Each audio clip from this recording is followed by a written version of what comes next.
தளபதியுடைய Jananayagan படத்துலருந்து first single வந்து பார்த்தீங்கன்னா, November 1 week release ஆகப்போகுது அப்படிங்கிறத நம்ம ஏற்கனவே சொல்லியிருந்தோம். ஸோ, இப்ப அந்த பாடல் எப்ப ரிலீஸ் ஆகப்போகுது அப்படிங்கிற கிளியரான டேட் வந்து பார்த்தீங்கன்னா கிடைச்சிருக்குங்க. ஸோ, அந்த வகையில பார்த்தீங்கன்னா, நவம்பர் 3 அல்லது நவம்பர் 4 இந்த 2 தேதிக்குள்ள ஏதாச்சும் ஒரு தேதியில அந்த பாடல ரிலீஸ் பண்ண போறாங்க அப்படிங்கிற மாரி நியூஸ் ஒண்ணு கிடைச்சிருக்கு. ஸோ, சீக்கிரமாவே பார்த்தீங்கன்னா, இதுக்கான அனௌன்ஸ்மென்ட்டுமே நம்ம எதிர்பார்க்கலாம் அப்படிங்கிற மாரி சொல்றாங்க. ஸோ, மேபி இந்த வாரம் சாட்டர்டே ஆர் சண்டேல அந்த அப்டேட் வரதுக்கான வாய்ப்பு இருக்கு. ஸோ, இதுக்கான அஃபிஷியல் அனௌன்ஸ்மென்ட் எது வருதா அப்படிங்கிறத நம்ம வெயிட் பண்ணி பார்ப்போம். ஏகே உடைய AK64 படத்த எடுத்துக்கிட்டோம் அப்படின்னா, இந்த படத்துடைய அனௌன்ஸ்மென்ட் வந்து அடுத்த வாரம் வரதுக்கான வாய்ப்பு இருக்கு அப்படிங்கிறத நம்ம ஏற்கனவே சொல்லியிருந்தோம். ஸோ, அடுத்த வாரம் வியாழக்கிழமை வரதுக்கான வாய்ப்பு இருக்கு அப்படிங்கிறதையுமே நம்ம சொல்லியிருந்தோம். ஸோ, அது கூடவே பார்த்தீங்கன்னா, இந்த படத்துக்கான அனௌன்ஸ்மென்ட்டுக்காக ஒரு போஸ்டர் தான் ரிலீஸ் பண்ண போறாங்க. குட் பேட் அக்லி படத்துக்கு வந்த மாதிரி ஒரு போஸ்டர் ஒண்ணு தான் ரிலீஸ் பண்ண போறாங்க அப்படிங்கிற மாரி நம்ம சொல்லியிருந்தோம். ஆனா இப்ப வர நியூஸ் என்ன அப்படின்னு பார்த்தீங்கன்னா, போஸ்டருக்கு பதிலா ஒரு வீடியோ ஒண்ணு ரிலீஸ் பண்ண போறாங்க அப்படிங்கிற மாரி சொல்லப்படுதுங்க. ஸோ, இந்த AK64 படத்துக்காக ஒரு அனௌன்ஸ்மென்ட் வீடியோ ஒண்ணு தான் ரிலீஸ் பண்ண போறாங்க அப்படிங்கிற மாரி சொல்லப்படுது. எனக்கு தெரிஞ்சு பார்த்தீங்கன்னா, ஏதாச்சும் ஒரு அனிமேஷன் வீடியோ மாரி ரிலீஸ் பண்றதுக்கு தான் வாய்ப்பு இருக்கு. ஏன்னா, இப்ப இந்த படத்துக்கு ப்ரோமோ மாரி ரிலீஸ் பண்ணோம் அப்படின்னா, அதுக்கான ஷூட்டிங் வந்து எடுத்திருக்கணும். ஸோ, இவங்க வந்து அந்த மாரி ஷூட்டிங்லாம் எடுத்த மாரி தெரியல. ஸோ, மேபி ஏதாச்சும் ஒரு அனிமேஷன் வீடியோ மாரி கிரியேட் பண்ணி போறதுக்கான வாய்ப்பு இருக்கு. ஆனா இப்போதைக்கு பார்த்தீங்கன்னா, இந்த படத்துக்கான அனௌன்ஸ்மென்ட் வீடியோ தான் ரிலீஸ் பண்ண போறாங்க அப்படிங்கிற மாரி சொல்லப்படுதுங்க. ஸோ, இப்ப அனிருத் வந்து பார்த்தீங்கன்னா, அந்த வீடியோக்கான ஒர்க் தான் பார்த்துட்டு இருக்காரு அப்படிங்கிற மாரி சொல்றாங்க. ஸோ, ஒரு பக்கம் பார்த்தீங்கன்னா, ஜனநாயகன் படத்துடைய பாடலுக்கும், ஒரு பக்கம் அந்த AK64 படத்துக்கும் மாத்தி மாத்தி நம்ம அனிருத் வந்து பார்த்தீங்கன்னா ஒர்க் பண்ணிட்டு இருக்காரு. ஸோ, இது போக இந்த படத்த பத்தி கூடுதலா வர தகவல் என்ன அப்படின்னு பார்த்தீங்கன்னா, இது வந்து கன்ஃபார்ம்டா அப்படிங்கிறது நம்மளுக்கு தெரியல. அதாவது அந்த அனௌன்ஸ்மென்ட் வீடியோலயே இந்த படத்தோட ரிலீஸ் டேட்ட கன்ஃபார்ம் பண்ணிருவாங்க அப்படிங்கிற மாரி சொல்லப்படுதுங்க. லைக் இந்த குட் பேட் அக்லி படத்துக்குமே அப்படிதான் பண்ணாங்க. ஃபர்ஸ்ட் அனௌன்ஸ்மென்ட் விடும்போதே பொங்கல் ரிலீஸ் தான் அப்படிங்கிற மாரி கன்ஃபார்ம் பண்ணாங்க. ஆனா அதுக்கப்புறம் படம் வந்து பார்த்தீங்கன்னா, ஏப்ரல் 10ஆம் தேதி தான் ரிலீஸ் ஆச்சு. ஸோ, அதே மாரி இந்த AK64 படத்துக்குமே பார்த்தீங்கன்னா, ரிலீஸ் டேட்ட அனௌன்ஸ்மென்ட் பண்றதுக்கான வாய்ப்பு இருக்கு அப்படிங்கிற மாரி சொல்லப்படுது. ஸோ, இது வந்து பார்த்தீங்கன்னா, எந்த அளவுக்கு கன்ஃபார்ம்ட் அப்படிங்கிறது தெரியல. ஸோ, இதுக்கான அஃபிஷியல் அனௌன்ஸ்மென்ட் எது வருதா அப்படிங்கிறத நம்ம வெயிட் பண்ணி பார்ப்போம். ஸோ, AK64 தாண்டி AK65 பத்தியுமே ஒரு அப்டேட் ஒண்ணு கிடைச்சிருக்குங்க. ஸோ, அந்த வகையில பார்த்தீங்கன்னா, டைரக்டர் மனு ஆனந்த் இவர் வந்து பார்த்தீங்கன்னா, இதுக்கு முன்னாடி FIR படம் வந்து எடுத்திருக்காரு. அண்ட் இப்ப ஆர்யாவுடைய மிஸ்டர் எக்ஸ் படத்தையுமே டைரக்ட் பண்ணியிருக்காரு. ஸோ, இவர் வந்து பார்த்தீங்கன்னா, இப்ப ரீசென்ட்டா AK மீட் பண்ணி ஒரு கதை ஒண்ணு சொல்லியிருக்காரு. ஸோ, அந்த கதை AKக்கு ரொம்ப புடிச்சு போய் AKவுடைய 65வது படமா இந்த ப்ராஜெக்ட் இருக்க போகுது அப்படிங்கிற மாரி சொல்லப்படுதுங்க. ஸோ, இது போக இந்த படத்த பார்த்தீங்கன்னா, தில்ராஜ் ப்ரொடியூஸ் பண்றதுக்கான வாய்ப்பு இருக்கு அப்படிங்கிற மாரி சொல்லப்படுது. ஸோ, இது வந்து கன்ஃபார்ம்டா அப்படிங்கிறது தெரியல. ஆனா AK65 படத்த மனு அண்ணன் டைரக்ட் பண்றதுக்கான வாய்ப்பு இருக்கு அப்படிங்கிற மாரி சொல்றாங்க. ஸோ, ஒருவேளை AK65 படத்த மனு அண்ணன் டைரக்ட் பண்ணா எப்படி இருக்கும் அப்படிங்கிற உங்களோட ஒப்பீனியன் என்ன அப்படிங்கிறத கமெண்ட்ல சொல்லுங்க. சூப்பர் ஸ்டாருடைய ஜெயிலர் 2 படத்த எடுத்துக்கிட்டோம் அப்படின்னா, இந்த படத்துடைய அடுத்த ஷெட்யூல்ல பார்த்தீங்கன்னா, கோவால அடுத்த வாரம் வந்து ஸ்டார்ட் பண்றாங்க. ஸோ, இந்த ஷெட்யூல்ல பார்த்தீங்கன்னா, படத்துல நடிக்கிற எல்லா கேஸ்ட், எல்லா கேமியோஸ் எல்லாருமே பார்த்து நடிக்க போறாங்க. ஸோ, இந்த ஜெயிலர் 2 படத்த பத்தி லேட்டஸ்ட்டா வர நியூஸ் என்ன அப்படின்னு பார்த்தீங்கன்னா, ஆக்டர் சந்தானம் வந்து இந்த படத்துல நடிக்க போறாரு அப்படிங்கிற மாரி நியூஸ் ஒண்ணு கிடைச்சிருக்குங்க. ஸோ, இந்த ஜெயிலர் 2 படம் ஸ்டார்ட் ஆன டைம்லயே பார்த்தீங்கன்னா, இந்த மாரி நியூஸ் வந்தது. இந்த மாரி சந்தானம் வந்து இந்த படத்துல காமெடி ரோல் ப்ளே பண்ண போறாரு. கன்ஃபார்மா இந்த படத்துல நடிக்க போறாரு அப்படிங்கிற மாரி நியூஸ்லாம் வந்தது. ஆனா அந்த டைம்ல அது வந்து ரூமர் தான் அப்படிங்கிற மாரி சொல்லப்பட்டுச்சு. ஆனா இப்ப அகைன் வந்து பார்த்தீங்கன்னா, இந்த மாரி நியூஸ் வந்து வந்திருக்கு. சந்தானம் வந்து கண்டிப்பா இந்த படத்துல நடிக்கிறாரு அப்படிங்கிற மாரி சொல்றாங்க. அண்ட் அடுத்த மாசம் நவம்பர் எண்டுல பார்த்தீங்கன்னா, அவரோட போர்ஷன்ஸ் எடுக்க போறாங்க அப்படிங்கிற மாரி சொல்லப்படுதுங்க. ஸோ, ஆஃப்டர் லிங்கா படத்துக்கு அப்புறமா சூப்பர் ஸ்டார் கூட சந்தானம் வந்து பார்த்தீங்கன்னா கொலாபரேட் பண்றாரு. ஸோ, இதுவுமே பார்த்தீங்கன்னா எந்த அளவுக்கு கன்ஃபார்ம்ட் அப்படிங்கிறது தெரியல. ஸோ, இதுக்கான அஃபிஷியல் அனௌன்ஸ்மென்ட் எது வருதா அப்படிங்கிறத நம்ம வெயிட் பண்ணி பார்ப்போம். நேத்துக்கு பார்த்தீங்கன்னா, ஆக்டர் ராகவா லாரன்ஸுடைய பிறந்த நாள். அவருடைய பிறந்த நாள் முன்னிட்டு பென்ஸ் படத்துல இருந்து ஒரு போஸ்டர் ஒன்னு ரிலீஸ் பண்ணியிருந்தாங்க. ஸோ, படத்துல இருந்து பெருசா அப்டேட் வரும் அப்படிங்கிற மாதிரி எதிர்பார்த்தேன். ஆனா சின்ன அப்டேட் தான் ரிலீஸ் பண்ணியிருக்காங்க.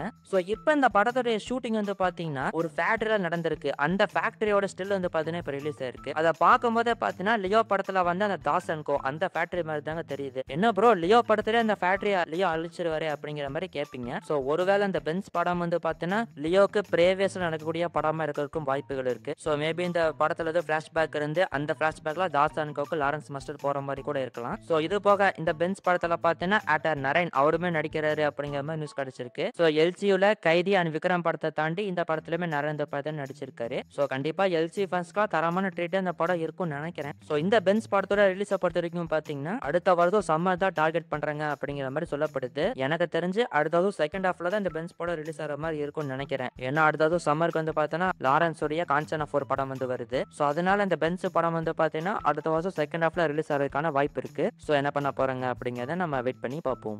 ஆக்டர் SKவோட ப்ராஜெக்ட்டை பத்தி இப்போ ரீசெண்டாக தான் நம்ம சொல்லியிருந்தோம். அதாவது SK வந்து இப்போ ரீசெண்டா சஞ்சய் லீலா பேன்சாலி அவரோட ஆஃபீஸ்க்கு போயிருக்காரு. ஸோ, மேபி SK வந்து அவரோட இயக்கத்தில் ஒரு படம் பண்றதுக்கான வாய்ப்பு இருக்கு. பாலிவுட்ல என்ட்ரி கொடுக்கறதுக்கான வாய்ப்பு இருக்கு அப்படிங்கிறத நம்ம சொல்லியிருந்தோம் இல்லையா? ஸோ, இப்போ அந்த நியூஸ் வந்து கன்ஃபார்ம் ஆயிருச்சுங்க. ஸோ, SK வந்து பார்த்தீங்கன்னா சஞ்சய் லீலா பேன்சாலியை போய் மீட் பண்ணியிருக்காரு. ஸோ, அவருடைய இயக்கத்தில் ஃபியூச்சர்ல ஒரு படம் பண்ண போறாரு அப்படிங்கிற மாதிரி நியூஸ் ஒண்ணு கிடைச்சிருக்கு. ஸோ இப்ப சஞ்சய் லீலா பான்சாலி வந்து பார்த்தீங்கன்னா, நான் வந்து ஸ்கிரிப்ட் ரெடி பண்ணிட்டு சொல்றேன் அப்படிங்கிற மாரி எஸ்கே பார்த்தீங்கன்னா சொல்லியிருக்காரு. ஸோ சீக்கிரமாவே எஸ்கே வந்து பார்த்தீங்கன்னா பாலிவுட்லயுமே என்ட்ரி குடுக்க போறாருங்க. ஸோ ஒருவேளை இந்த படம் வந்து ரெடி ஆச்சு அப்படின்னா, அப்ப ஹிந்தி அண்ட் தமிழ் அப்படின்னு சொல்லிட்டு பைலிங்குவல் ஃபிலிமா தான் இது வரும் அப்படிங்கிற மாரி சொல்றாங்க. ஸோ மேபி இந்த ப்ராஜெக்ட் வந்து பார்த்தீங்கன்னா, எஸ்கே வந்து வெங்கட் பிரபு இயக்கத்துல ஒரு படம் பண்றாரு இல்லையா? ஸோ அந்த ப்ராஜெக்ட்ட முடிச்சுட்டு இந்த ப்ராஜெக்ட்ட ஸ்டார்ட் பண்றதுக்கான வாய்ப்புகள் இருக்கு. ஸோ என்ன பண்ண போறாங்க அப்படிங்கிறத நம்ம வெயிட் பண்ணி பார்ப்போம். அண்ட் இந்த எஸ்கே அண்ட் சஞ்சய் லீலா பான்சாலி இந்த காம்போ பத்தி உங்களோட ஒப்பீனியன் என்ன அப்படிங்கிறத கமெண்ட்ல சொல்லுங்க. அண்ட் எஸ்கே வெங்கட் பிரபு ப்ராஜெக்ட்ட பத்தி வர நியூஸ் என்ன அப்படின்னு பார்த்தீங்கன்னா, இந்த படத்துல ஹீரோயின் ரோல் ப்ளே பண்றதுக்காக ஆக்ட்ரஸ் லிலிலா அவங்க கிட்ட டாக்ஸ் போயிருக்கு அப்படிங்கிறத நம்ம ஏற்கனவே சொல்லியிருந்தோம். ஸோ இப்போ இந்த ப்ராஜெக்ட்ல இருந்து அவங்க விலகிட்டாங்க அப்படிங்கிற மாதிரி நியூஸ் கிடைச்சிருக்குங்க. ஸோ இந்த படத்துக்கான ஷூட்டிங் வந்து பார்த்தீங்கன்னா ஜனவரி மாதத்துல இருந்து ஸ்டார்ட் பண்றாங்க இல்லையா? ஸோ அந்த டைம்ல ஸ்ரீலீலா அவங்க கிட்ட டேட் வந்து பார்த்தீங்கன்னா இல்லையாம். ஸோ அதனால அந்த ப்ராஜெக்ட்ல இருந்து அங்க விலகிட்டாங்க. ஸோ இப்போ வர லேட்டஸ்ட் நியூஸ் என்ன அப்படின்னு பார்த்தீங்கன்னா, ஆக்ட்ரஸ் கல்யாணி பிரியதர்ஷன் அவங்க இந்த படத்துல ஃபீமேல் லீட் பண்றதுக்கான வாய்ப்பு இருக்கு அப்படிங்கிற மாதிரி சொல்லப்படுதுங்க. ஸோ ஏற்கனவே கல்யாணி பிரியதர்ஷன் வந்து பார்த்தீங்கன்னா வெங்கட் பிரபுவுடைய மாநாடு படத்தில் நடிச்சிருக்காங்க. ஸோ அதை தொடர்ந்து இந்த எஸ்கே படத்துலயுமே அவங்க நடிக்கிறதுக்கான வாய்ப்பு இருக்கு அப்படிங்கிற மாதிரி சொல்லப்படுது. ஸோ இதுக்கான அஃபிஷியல் அனௌன்ஸ்மெண்ட் வருதா அப்படிங்கிறத நம்ம வெயிட் பண்ணி பார்ப்போம். ஆக்டர் ரவி மோகனுடைய ப்ரோகோட் படத்துக்கு பார்த்தீங்கன்னா ஒரு பிரச்சனை ஒன்று வந்திருக்கு. எல்லாரும் கேள்விப்பட்டிருப்பீங்கன்னு நினைக்கிறேன். அதாவது டெல்லி ஹைகோர்ட் வந்து பார்த்தீங்கன்னா இந்த ப்ரோகோட் அப்படிங்கிற டைட்டில் யூஸ் பண்ணக்கூடாது அப்படிங்கிற மாதிரி இப்போ பேன் பண்ணியிருக்காங்க. ஸோ எதனால இப்போ இந்த டைட்டில் பேன் பண்ணியிருக்காங்க அப்படின்னு பார்க்கும்போது ப்ரோகோட் அப்படின்னு சொல்லிட்டு ஒரு பியர் கம்பெனி பார்த்தீங்கன்னா இருக்குங்க. ஸோ அவங்க வந்து பார்த்தீங்கன்னா இப்போ ஹைகோர்ட்ல கேஸ் போட்டிருக்காங்க. இந்த மாதிரி எங்களோட டைட்டில் யூஸ் பண்ணக்கூடாது அப்படிங்கிற மாதிரி கேஸ் போட்டிருக்காங்க.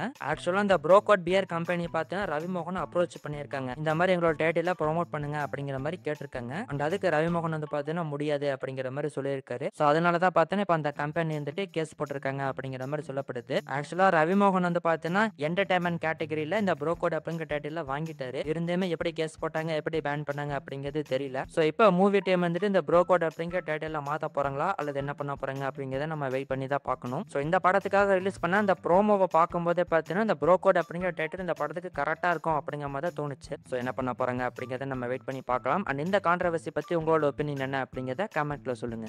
ஆக்டர் பிரபாஸுடைய ராஜாசா படத்தை எடுத்துக்கிட்டோம் அப்படின்னா படம் வந்து பொங்கலுக்கு ரிலீஸ் ஆக போகுது. அண்ட் படத்துடைய அடுத்த அப்டேட் வந்து பார்த்தீங்கன்னா படத்துடைய ஃபர்ஸ்ட் சிங்கிள் தான். ஸோ அந்த ஃபர்ஸ்ட் சிங்கிளை எப்போ ரிலீஸ் பண்ண போறாங்க அப்படிங்கிற ஒரு நியூஸ் ஒன்று கிடைச்சிருக்கு. ஸோ அந்த வகையில் பார்த்தீங்கன்னா நவம்பர் 5ஆம் தேதி அந்த ஃபர்ஸ்ட் சிங்கிளை ரிலீஸ் பண்றதுக்கான வாய்ப்பு இருக்கு அப்படிங்கிற மாதிரி நியூஸ் ஒன்று கிடைச்சிருக்கு. ஸோ இதுக்கான அஃபிஷியல் அனௌன்ஸ்மெண்ட் வருது அப்படிங்கிறத நம்ம வெயிட் பண்ணி பார்க்கலாம். ஸோ இதுக்கு அடுத்து பிரபாஸ் ஸ்டார்ட் பண்ண போற ஸ்பிரிட் படத்தை எடுத்துக்கிட்டோம் அப்படின்னா இந்த படத்துக்கான ஷூட்டிங் வந்து நவம்பர் 8ஆம் தேதி ஸ்டார்ட் பண்ண போறாங்க அப்படிங்கிற மாதிரி ஒரு நியூஸ் ஒன்று கிடைச்சிருக்கு. நம்ம முன்னாடியே சொல்லியிருந்த மாதிரி இப்போதைக்கு பிரபாஸ் இல்லாம தான் ஷூட்டிங் வந்து ஸ்டார்ட் பண்ணியிருக்காங்க. பிரபாஸ் இல்லாத பர்சன்ஸா ஃபர்ஸ்ட் வந்து எடுக்க போறாங்க. பிரபாஸ் வந்து பார்த்தீங்கன்னா ஜனவரி மந்த்ல தான் இந்த படத்துக்கு வந்து டேட் கொடுத்திருக்காரு. ஸோ இது போக இந்த படத்தை பத்தி லேட்டஸ்டா வர நியூஸ் என்ன அப்படின்னு பார்த்தீங்கன்னா கொரியன் ஆக்டர் டான் லீ அவர் வந்து இந்த படத்தில் நடிக்க போறாரு, வில்லனா வர போறாரு அப்படிங்கிற மாதிரி நியூஸ் ஒன்று கிடைச்சிருக்கு. ஆக்சுவலா இந்த நியூஸ் வந்து பார்த்தீங்கன்னா எப்பயோ வந்த நியூஸ் தான். டான் லீ வந்து இந்த ஸ்பிரிட் படத்தில் நடிக்கிறாரு அப்படிங்கிற மாதிரி நியூஸ்லாம் வந்தது. ஆனா அந்த டைம்ல பார்த்தீங்கன்னா இது வந்து கன்ஃபார்ம்டு கிடையாது அப்படிங்கிற மாதிரி சொல்லப்பட்டுச்சு. ஆனா இப்போ பார்த்தீங்கன்னா டான் லீ இந்த படத்தில் கண்டிப்பா நடிக்கிறாரு, வில்லன் ரோல் ப்ளே பண்ண போறாரு அப்படிங்கிற மாதிரி நியூஸ் ஒன்று கிடைச்சிருக்கு.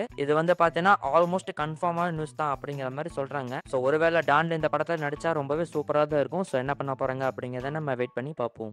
டைரக்டர் லோகேஷ் கனகராஜுடைய ஃபர்ஸ்ட் ஆக்டிங் டெபியூ திரைப்படம் அருண் மாதவன் டைரக்ட் பண்ணிட்டு இருக்காரு இல்லையா? ஸோ இந்த படத்துக்கான ஷூட்டிங் வந்து சைலண்டா ஸ்டார்ட் ஆகி போயிட்டு இருக்கு. ஸோ இப்போ இந்த படத்துல யாரு ஃபீமேல் லீட் பண்ண போறா அப்படின்னு பார்க்கும்போது ஃபைனலா ஆக்டர்ஸ் வாமிகா கப்பி அப்படிங்கிற ஒருத்தவங்க பார்த்தீங்கன்னா இப்போ கமிட் ஆயிருக்காங்க.